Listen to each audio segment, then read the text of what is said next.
Tama bersenandung ringan, lalu berhenti bercanda dengannya, dan berkata dengan serius. Jack, karena kamu bilang begitu, aku benar-benar membutuhkan bantuanmu untuk sesuatu. Jack dengan cepat berseru, Tuan Renza, tolong beritahu saya. Selama saya bisa melakukannya, saya akan melakukan yang terbaik. Tolong beri saya kesempatan untuk menyampaikan kekhawatiran Anda. Tama berkata, kakekku berencana mengevakuasi semua bisnis yang dapat dievakuasi dari Amerika Serikat ke Indonesia. Tapi real estate dan properti yang tidak dapat dievakuasi dari Amerika tidak akan dievakuasi untuk sementara waktu. Tidak akan ada yang mengambil alih. Seperti yang kau ketahui, real estate juga perlu dikelola dan dioperasikan dengan baik untuk memastikan nilainya terus tumbuh. Industri fisik yang sulit untuk dievakuasi juga perlu dikontrol secara ketat oleh seseorang untuk memastikan stabilitas dan menetap di Amerika Serikat. Tidak ada manajer yang dapat mengambil alih pekerjaan sendirian. Jadi kuharap kamu dapat membantu mengambil alih industri ini dan melakukan operasi keagenan. Oh, Jack menghela napas lega dan berkata dengan cepat, operasi agensi itu sederhana. Anda dapat meminta kakek Anda untuk mengatur orang. Bereskan semuanya, dan barang-barang yang tidak dapat Anda ambil dan tidak ingin Anda jual dapat diserahkan kepada saya untuk dioperasikan atas nama Anda. Saya pasti akan mencoba yang terbaik untuk mempertahankannya. Tama berkata, Jack, kamu tidak bisa melakukannya hanya dengan mencoba yang terbaik. Kamu harus memberiku perintah. Untuk real estate yang kuserahkan kepadamu, kau setidaknya harus memastikan bahwa aku mendapat untung 10% setiap tahun. Untuk bisnis yang kuserahkan kepadamu, jika menguntungkan, kau harus menjamin tingkat pertumbuhan tahunan minimal 10%. Jika tidak menguntungkan, kau harus mengubahnya dalam waktu 1 tahun. Berapa banyak lagi? Jack tercengang dan berkata tanpa sadar. Tuan Renza, rasio sewa terhadap penjualan real estate berkualitas tinggi di Amerika Serikat sekarang hampir sama. Hanya sekitar 30. Setelah konversi, tingkat pengembalian tahunan hanya 3-5%. Proyek yang sangat berkualitas tinggi bahkan tidak dapat mencapai 10%. Dan perusahaan yang tidak dapat diambil alih oleh sebuah keluarga haruslah perusahaan tradisional atau perusahaan manufaktur, industri, atau industri jasa tradisional. Bagaimana industri-industri ini sekarang dapat menjamin tingkat pertumbuhan tahunan sebesar 10%? Adapun yang tidak menguntungkan, lebih sulit untuk mengatakannya. Bahkan keluarga Rothschild memiliki banyak industri yang tidak menghasilkan uang atau bahkan merugi. Dan ada beberapa industri yang tidak mungkin menghasilkan uang tidak peduli seberapa keras Anda berusaha. Bagaimana saya bisa mencapai hasil pengoperasian yang begitu baik untuk Anda? Tama berkata dengan santai, tidak apa-apa, tambahkan saja apa yang belum cukup. Apa masalahnya? Kau sekarang adalah pewaris pertama yang sah dari keluarga Rothschild. Apa arti uang kecil ini bagimu? Apa? Aku akan menambahkan lebih banyak? Jack merasa pusing di kepalanya. Tanpa sadar dia berkata, Tuan Renza, Anda tidak melakukan hal seperti ini, Anda memintaku untuk membantumu menjalankan bisnis ini. Saya bersedia untuk tidak membiarkan Anda membayar apapun kepada saya. Dan saya akan melakukan yang terbaik untuk melayani Anda. Tapi Anda menetapkan standar kinerja yang tinggi. Kalau begitu biarkan saya yang membuat perbedaannya. Bukankah ini pemerasan? Tama berkata dengan tenang, ya, aku hanya memerasmu. Saat dia berkata, Tama berkata lagi, Jack, kamu harus tahu bahwa aku memerasmu karena aku sangat menghargaimu dan memberimu kesempatan untuk menunjukkan ketulusan dan kekuatanmu. Coba tebak, ini masalah kecil, kenapa aku tidak meminta Sofia menelepon orang tuamu saja? Tama bertanya balik, yang membuat jantung Jack berdetak kencang. Dia tanpa sadar bertanya dengan gugup, kenapa? Tama mendengus dingin dan berkata, "Jika orang tuamu yang menangani masalah ini, dia pasti tidak akan mengatakan sepatah kata pun yang tidak masuk akal. Jika dia menanganinya dengan baik dan membuatku memiliki keinginan untuk bekerja sama untuk waktu yang lama, mungkin aku akan melakukannya lagi. Seperti menjual pil padanya, tapi jika ada yang harus aku lakukan di masa depan, aku akan memintanya untuk melakukannya. Aku tidak berani mengatakan apapun lagi.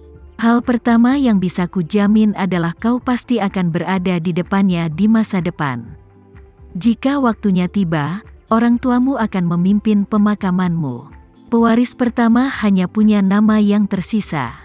Jack sangat ketakutan hingga dia berkeringat dingin. Sejak Sofia mengirimkan obat dari Kanada untuk menyembuhkan Simon, Jack sangat membenci Tama. Tapi sekarang, dia tiba-tiba menyadari bahwa Tama secara tidak kasat mata telah mengendalikan ayahnya dan nasibnya sendiri. Jika dia benar-benar terus memberikan ramuan ajaib itu kepada ayahnya, mungkin dia akan mati di depan ayahnya. Tepat ketika Jack merasa ngeri, Tama berkata dengan tenang, "Jack, alasan mengapa aku menyerahkan masalah ini kepadamu adalah untuk memberimu kesempatan untuk melihat apa kau layak bagiku untuk terus menjaga hubungan kerjasama yang substantif. Jika aku memberimu kesempatan dan kamu tidak menggunakannya, maka aku akan mempertaruhkan segalanya pada ayahmu." Hanya dalam beberapa detik, Jack di ujung telepon sudah mengutuk semua kata yang bisa diingatnya di benaknya. "Sialan Tama. Kenapa dia bicara begitu buruk? Apa orang ini benar-benar menganggapku, Jack Rothschild, sebagai budak? Kenapa kamu tidak memberiku kesempatan? Kenapa kamu gila? Apa menurutmu aku hanya seekor anjing sialan di sisimu? Jadi bagaimana jika kamu bertaruh pada ayahku? Apa aku takut padamu?" Memikirkan hal ini, hati Jack tiba-tiba tenggelam, dan dia berpikir, "Sial, aku sangat takut. Jika aku membiarkan orang tua itu memimpin pemakamanku di masa depan, akan seperti apa hidupku?"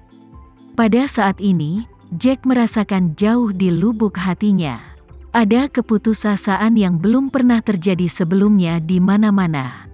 Mengingat identitas dan latar belakangnya, dia tidak cukup kaya secara emosional sejak dia dilahirkan. Tidak seperti kebanyakan orang, dalam pengalaman hidupnya lebih dari 50 tahun. Dia hampir tidak pernah mengalami kesulitan, ketidaknyamanan, kesedihan, dan keputusasaan. Seperti kata pepatah, orang yang kenyang tidak mengetahui bahwa orang yang lapar itu lapar.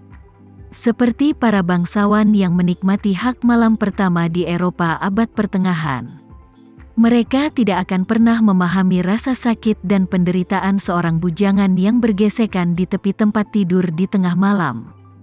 Bagaimana dia bisa merasa putus asa sebelumnya? Namun, kini keputusasaan ini jelas terukir di hati dan tulangnya. Saat ini Jack benar-benar merasa seperti manusia yang menjual jiwanya kepada iblis.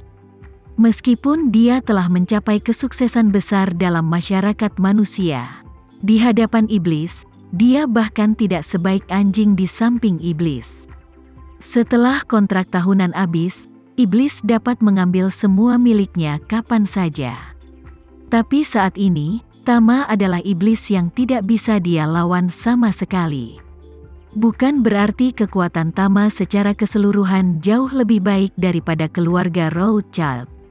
Kuncinya adalah dia telah menemukan keseimbangan sempurna antara dirinya dan ayahnya. Ayahnya mengandalkan dia untuk bertahan hidup, selama persyaratannya tidak terlalu keras. Ayahnya tidak akan pernah membangkang. Dia mempunyai pengaruh di tangannya. Jika dia mengambil langkah maju, dia bisa menggunakan eksposurnya untuk menutupi kepergian si Fang Baozuan dari New York. Membiarkan ayahnya menghancurkannya dan mengambil langkah mundur dapat membantu ayahnya terus hidup. Mengizinkannya duduk di posisi pangeran sampai kematiannya. Bagaimana dia harus memecahkan situasi ini? Membunuh Tama? Mustahil. Kekuatan pribadi orang ini sekuat hantu. Dia memiliki 10,000 peluang untuk membunuhnya di Manor Peter sebelumnya. Dalam hal ini, apa yang bisa dia lakukan untuk melawannya? Jack memikirkannya dan merasa bahwa Tama adalah keberadaan yang tidak dapat dipecahkan baginya. Dia seperti seorang mage yang terjebak dengan bug di dalam game. Dia dapat memblokir bug dan terus-menerus mengeluarkan skill dari jarak jauh. Selama dia memblokir bug tersebut, tidak peduli berapa banyak monster. Bahkan bos terbesar sekalipun, tidak bisa menyentuhnya.